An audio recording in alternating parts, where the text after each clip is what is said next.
Hello friends, என்னோட பேர் Hemamalini. Welcome to Malini's dhaba. இன்றைக்கி நம்ம சேனலில் நல்ல மணக்க டேஸ்ட்டாகவும் அதே நேரத்தில் ரொம்ப சிம்பிளாக ஈஸியாக செய்கிற மாதிரி ஒரு பிரியாணி வெரைட்டி தான் பார்க்க போகிறோம். வழக்கமாக நம்ம சிக்கன் மட்டனில் ரொம்ப டேஸ்ட்டான பிரியாணி செய்வோம். ஆனால் இன்றைக்கி மட்டன், சிக்கன், காய்கறிகள் எதுவுமே சேர்க்காமல் ரொம்ப சிம்பிளாக அதே நேரத்தில் ஈஸியாக கல்யாண வீட்டு ஸ்டைலில் அருமையான குஸ்கா எப்படி செய்கிறதா பார்க்க போகிறோம்.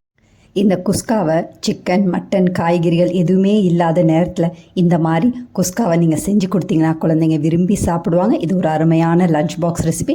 ட்ரை பண்ணி பாருங்கள். வீடியோ ஸ்கிப் பண்ணாமல் பார்த்தா தான் உங்களுக்கு டீட்டெயிலாக புரியும். வாங்க வீடியோவுக்கு போய் கல்யாண வீட்டு குஸ்கா எப்படி செய்யலான்னு பார்க்கலாம். வீடியோவுக்கு போகிறதுக்கு முதல்ல இது வரைக்கும் நம்ம சேனலை சப்ஸ்கிரைப் பண்ணாமல் இருந்தா மறக்காமல் சப்ஸ்கிரைப் பண்ணி வச்சுட்டு பக்கத்தில் இருக்க பெல் பட்டனையும் ப்ரெஸ் பண்ணி வச்சுக்கோங்க. அப்போ தான் நான் போடுற வீடியோஸ் உங்களுக்கு நோட்டிஃபிகேஷன் வரும். வாங்க வீடியோவுக்கு போகலாம். குஸ்கா செய்கிறதுக்கு ஒரு ப்ரெஷர் குக்கர் அடுப்பில் வச்சுருக்கேன். இதில் 2 டேபிள் ஸ்பூன் அளவுக்கு எண்ணெய் சேர்த்துக்கோங்க. 2 டேபிள் ஸ்பூன் அளவுக்கு நெய் சேர்த்துக்கோங்க. நெய் சேர்க்குறதுனால நல்ல வாசமாக இருக்கும். இது நல்லா சூடாகட்டும். அதுக்கு பிறகு மசாலா பொருட்கள் சேர்த்துக்கலாம். ஒரு பிரிஞ்சி இலை, 1 டீஸ்பூன் சீரகம், 1 டீஸ்பூன் சோம்பு, நட்சத்திர சோம்பு 1, 2 துண்டு பட்டை, 3 ஏலக்காய், 4 கிராம்பு, ஜாதிக்காய் சின்ன துண்டு ஜாதிக்காய் சேர்த்துக்கோங்க. ஜாதிக்காய் சேர்க்குறனா நல்லா வாசமாக இருக்கும். இது எல்லாத்தையும் சேர்த்து நல்லா வதக்கி விட்டுக்கோங்க. நல்லா பொன் நிறமாகட்டும். இந்த அளவுக்கு பொன் நிறமானோன்னு ஒரு பெரிய வெங்காயத்தை நல்லா நீல வாக்கில் வெட்டி வச்சுருக்கேன். அதோட 3 பச்சை மிளகாவை நீட்டாக வெட்டி வச்சுருக்கேன். அதையும் சேர்த்துட்டு நல்லா வதக்கி விட்டுக்கோங்க. 2 நிமிஷம் நல்லா வதக்கி விட்டுக்கோங்க. இந்த அளவுக்கு வதங்கினோன்னு ஃப்ரெஷ்ஷான இஞ்சி வெள்ளை பூண்டு பேஸ்ட் 1 டேபிள் ஸ்பூன் அளவுக்கு சேர்த்துக்கோங்க. அதையும் சேர்த்துட்டு நல்லா வதக்கி விட்டுக்கோங்க. இஞ்சி வெள்ளை பூண்டோட பச்சை மணம் போய் அதே நேரத்தில் வெங்காயம் நல்லா வதங்கி வரணும். அந்த அளவுக்கு நல்லா வதக்கி விட்டுக்கோங்க. இதுக்கு தேவையான அளவு உப்பு சேர்த்துக்கலாம். நான் இப்போ 1 டீஸ்பூன் அளவுக்கு உப்பு சேர்க்கலாம். அதுக்கு பிறகு பார்த்துட்டு சேர்த்துக்கலாம். உப்பையும் சேர்த்துட்டு நல்லா வதக்கி விட்டுக்கோங்க. வெங்காயம் இந்த அளவுக்கு நல்லா வதங்கினோன்னே 2 பெரிய சைஸ் தக்காளியை பொடியாக நறுக்கி வச்சுருக்கேன். அதை இப்போ சேர்த்துக்கலாம். தக்காளி சேர்த்த பிறகு மறுபடியும் 2 நிமிஷம் நல்லா வதக்கி விட்டுக்கோங்க. லேசாக தக்காளி குழஞ்ச மாதிரி வரும். அந்த அளவுக்கு நல்லா வதக்கி விட்டுக்கோங்க. மீடியம் ஃப்ளேமில் வச்சு நல்லா வதக்கி விட்டுக்கோங்க. இந்த அளவுக்கு வதங்கினோடனே நம்ம மசாலா பொருட்கள் சேர்த்துக்கலாம். இதில் 1/4 டீஸ்பூன் மஞ்சத்தூள், 1 டீஸ்பூன் மிளகாய்த்தூள் சேர்த்துக்கோங்க. 3/4 டீஸ்பூன் கரம் மசாலா தூள் சேர்த்துக்கோங்க.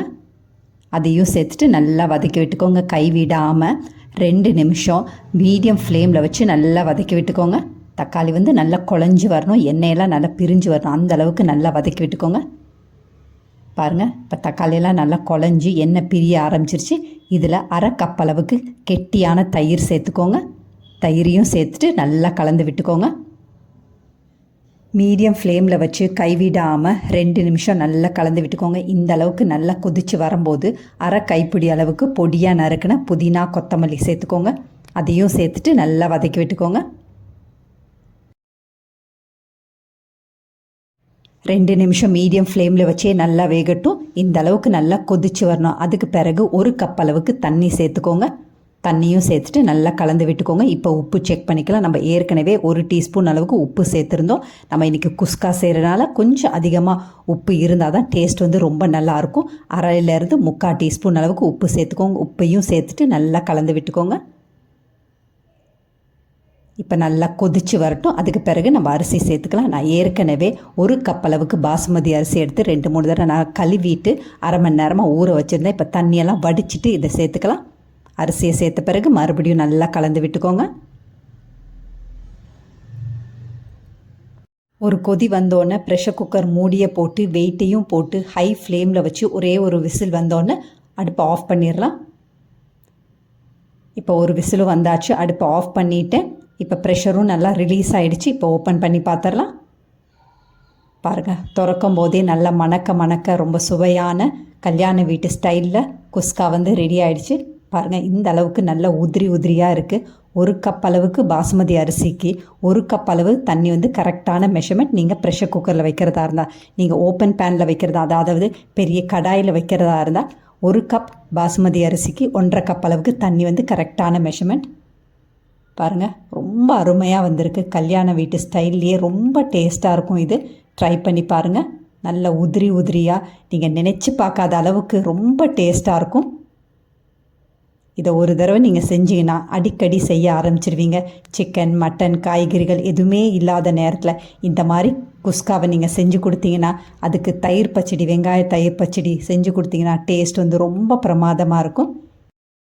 இன்றைக்கி லன்ச் பாக்ஸுக்கு இந்த குஸ்காவும் வெங்காய தயிர் பச்சடி தான் கொடுக்க போகிறேன். மதியம் சாப்பிடும்போது நல்ல உதிரி உதிரியாக டேஸ்ட்டாகவும் இருக்கும், நல்ல மணக்க இருக்கும். வீட்டில் வேலை அதிகமாக இருக்க நாட்களில் இந்த மாதிரி சிம்பிளாகவும் ஈஸியாகவும் அதே நேரத்தில் நல்ல சுவையான குஸ்கா இந்த மாதிரி நீங்கள் செஞ்சு கொடுத்தீங்கன்னா டேஸ்ட்டும் நல்லாயிருக்கும். அதே நேரத்தில் குழந்தைங்க விரும்பி சாப்பிடுவாங்க. மதியம் சாப்பிடும்போது நல்ல உதிரியாக இருக்கும். அவ்வளோதான், நம்மளோட அருமையான கல்யாண வீட்டு ஸ்டைலில் நல்ல உதிரியாக டேஸ்ட்டாக ரொம்ப சிம்பிளான குஸ்கா ரெடி ஆகிடுச்சு. இதே மாதிரி அளவுகளோட நீங்களும் இந்த குஸ்காவை செஞ்சு பார்த்துட்டு எப்படி இருக்குன்னு கமெண்ட் பண்ணுங்கள்.